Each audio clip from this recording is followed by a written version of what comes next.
Our Imam Mahdi Ajalullah Ta'ala Farajak said, benefiting from me during my occultation will be similar to the benefit obtained from the sun when the clouds hide it from the sight. Indeed, I am the security from the inhabitants of the earth, just as the stars are a security from the inhabitants of the heavens. And inshallah, the way we plant, the way plants don't wither when the sun goes behind the clouds, our connection with our Imam won't either.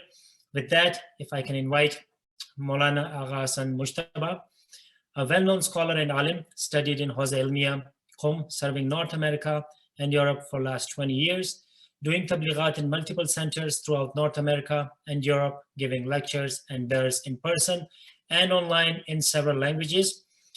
Done masters in energy healing and Reiki, and now serving Greater Toronto area and beyond. Please join me with a loud salawat to welcome Agha Hassan Mujtaba. Sallu ala Muhammad wa ali Muhammad. Allahumma salli ala Muhammad wa ali Muhammad wa. أعوذ بالله من الشيطان الرجيم بسم الله الرحمن الرحيم الحمد لله رب العالمين وبه نستعين والصلاة والسلام على محمد وآل محمد أما بعد السلام عليكم ورحمة الله وبركاته. All praise and glory belong to Allah, the creator of this universe. Since the time that human beings have landed on this earth, there is a battle between good and evil that has been fought. This battle between good and evil has been fought in the hearts and minds of human beings. If we think that the world outside is actually going to determine or influence what happens inside of us, then every single turn of event, in every era, in every time, we're going to be influenced and we're going to have the stimulus from outside come inside. And the same way that the stimulus is, we're going to feel that way. Okay. This battle between good and evil, as I mentioned to you, it's within a person's mind, heart, and soul. And the hope and the justice that we have this topic about the Imam. What we have to understand is that this hope and justice also resides inside of the heart, mind, and the soul of human beings. And whatever is outside, it is the projection of the battle inside. So the system of oppression that we live in, which is based on debt and interest, the system which actually promotes a sort of a liberal point of view that whatever your heart desires, you do.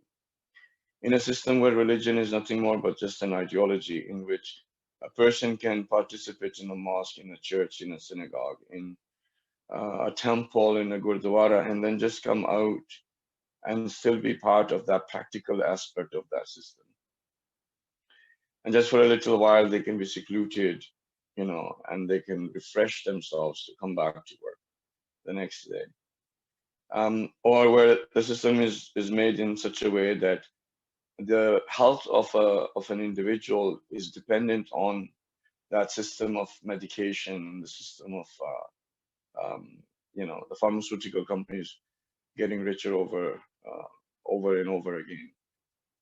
That your health is going to be dependent on the system where you're going to take 18 to 20 medicines a day. Where you have the system where the expression of self is more superficial than it is the internal beauty of a person.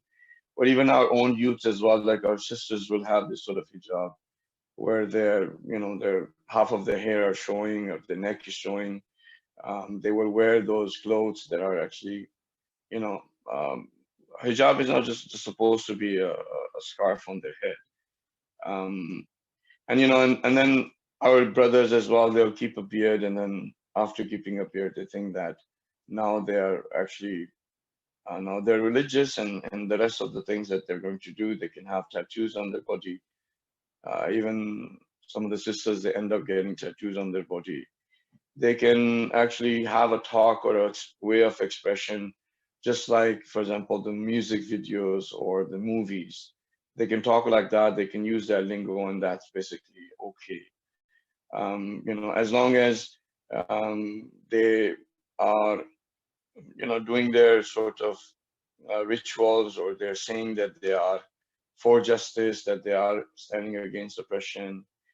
As long as there's a few things that they're doing that they feel content inside, that they have done their job. And then you have those people who are supposed to give us knowledge. They will give knowledge, but when you come into their regular practical lives, and when you start talking to them, you realize that the knowledge that they had given to us, it's not actually in their lives. So their actions don't match their knowledge. When we go to our centers, we have a particular flavor of center. We want to go to that center. We want to listen to that particular speaker because the flavor of that speaker we really like. We have our Thursday programs where we will recite the Dua and we will go through our ritual and checklist, and we feel content that we have done all that there is needs to be done. Or as one of the brothers was mentioning, that if we have said to the Imam, come as soon as possible, that we've done our duty. So I mean, all of these things are there, and it's just a projection of what is happening inside. So with the circumstances even right now, I think people are becoming more aware of the introspection, or they're looking inside, and they have more time now to look inside than they did before. Um, so I think we need to also do the same. If we are an alim, we need to look inside and see whether truly everything that is supposed to be in the place that they're supposed to be is there, that Allah subhanahu wa ta'ala has ordained, because that what justice is.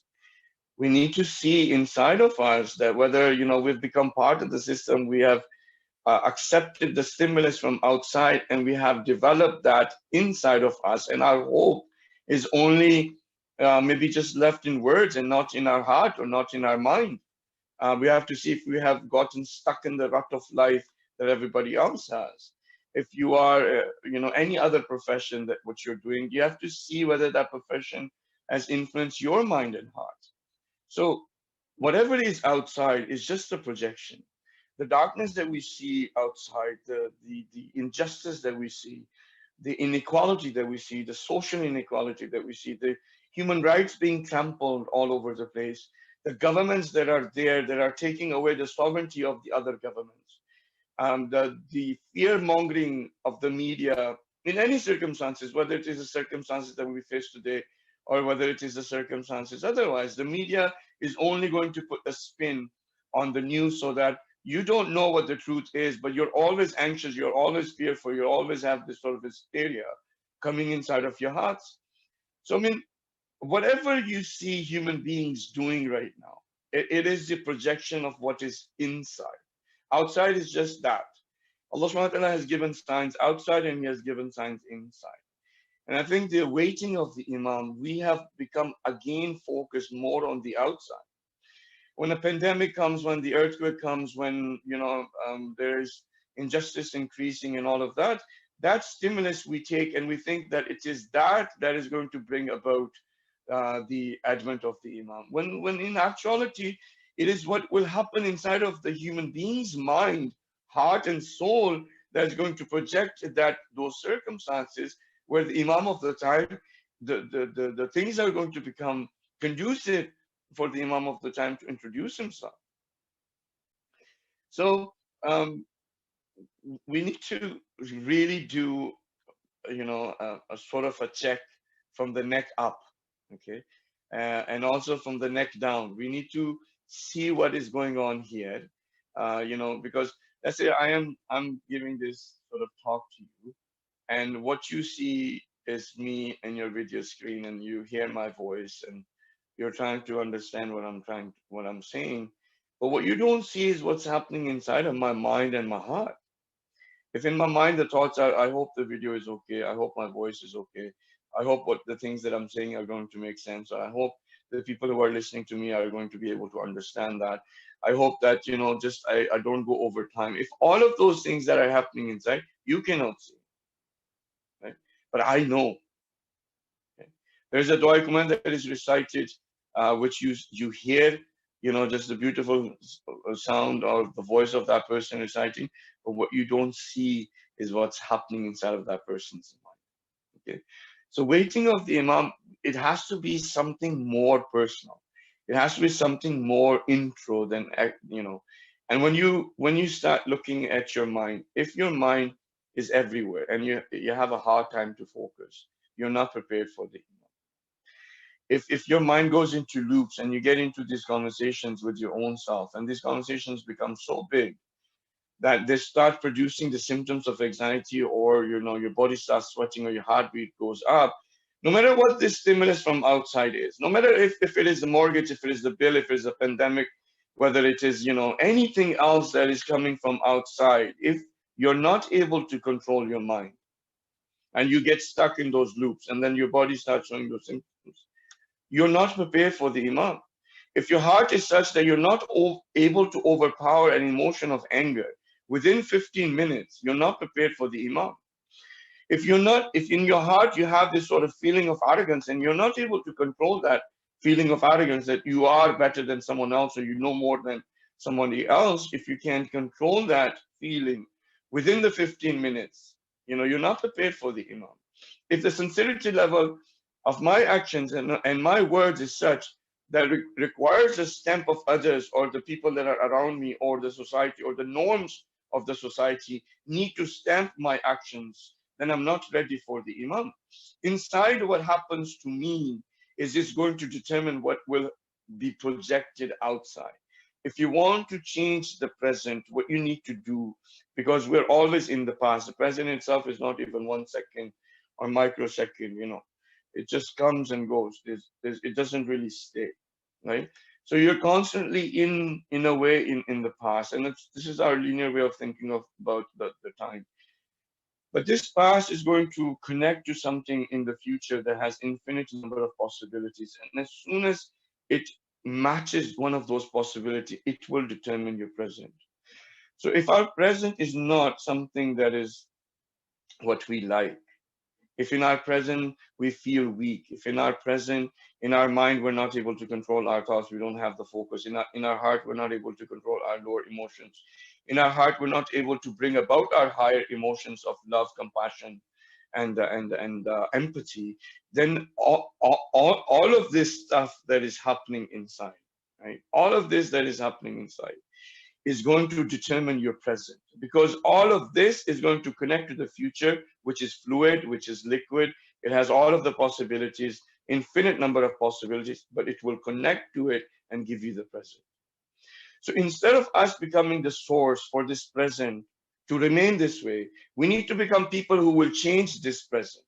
And the way that we're going to change this present is from inside, not from outside. Outside is going to be projected.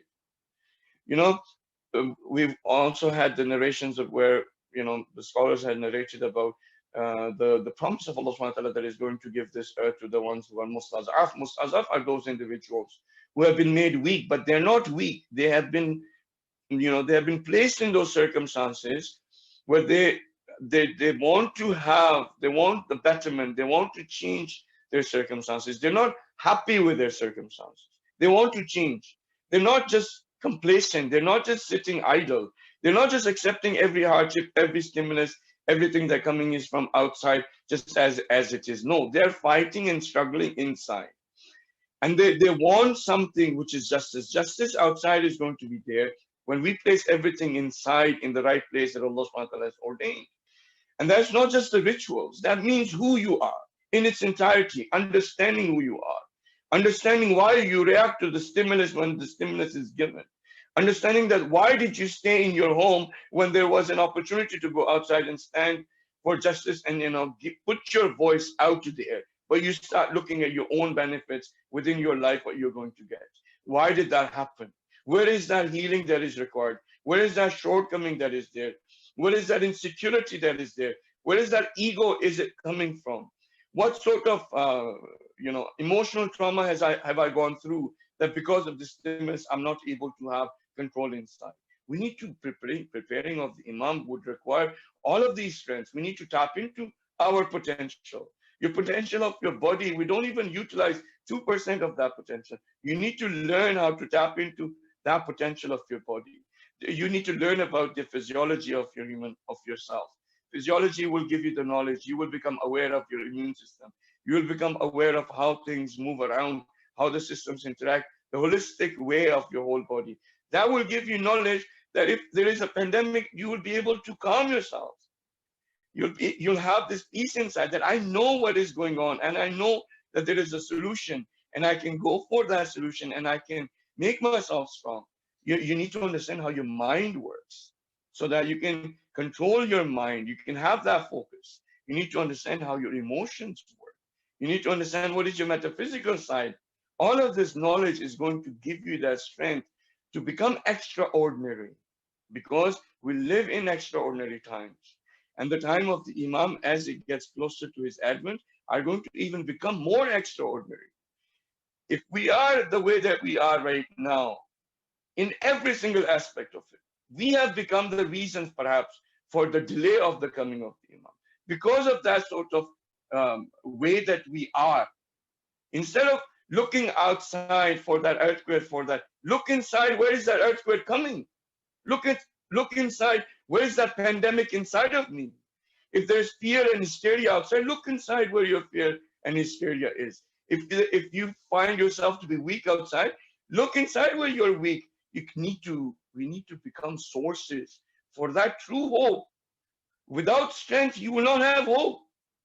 Without placing the things where they're supposed to be placed, no matter which part of the society you happen to be, whether you are in a scholar, whether you are a worker, whether you are a father, whether you are a mother, whether you're a sister, whether you're an active, it's not going to happen without looking inside, without becoming extraordinary. We need to do that. Otherwise, it's just words. Calling the Imam and being the source for a delay because we are not able to become strong enough inside that it is projected outside, because we are disunited, because religion has become a ritual to us, because activism has become just a label for us, because knowledge has just become a source of arrogance or making money, because all of the centers have this flavor, and because of this flavor, they're going to keep that flavor going, because the member of the Holy Prophet has become a source where people can come up and project themselves instead of actually giving the right religion. All of these things become hurdles in the way of the coming of the Imam. We need to remove those hurdles inside, and you will see your present will change. You will see that you will have the strength to be able to tackle the difficulties and hardships that come along your way. And that is the concept of the waiting of the Imam. It's not doing anything. It's becoming extraordinarily strong to be able to do tawassul bil haq, to be able to do tawassul bil sabr, to be able to become that being that when the Imam looks at, says he or she is someone that is going to be a source of support for my task and responsibility that Allah subhanahu wa ta'ala has bestowed. May Allah subhanahu wa ta'ala make all of you as a source of hope and strength for yourself, for the community, for the family, and also for the Imam of the